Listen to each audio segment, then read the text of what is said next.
bir ijobiy natijaga erishish uchun xalaqit beradigan bizni katta baryerlarimiz bor.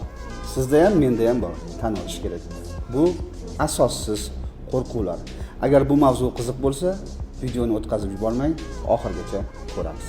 Asossiz qo'rquvlarga o'zimizni sohadan operatsiya jarayoniga bo'lgan salbiy munosabatlar, ayniqsa oxirgi paytlardagi ijtimoiy tarmoqlardagi jarrohlarga operatsiyaga bo'lgan munosabatlar.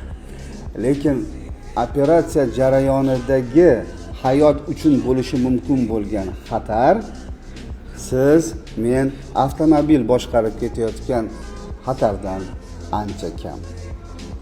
Shuning uchun oldingizdagi topshiriq savollarni salomat bo'lish uchun samimiy yechishga harakat qiling.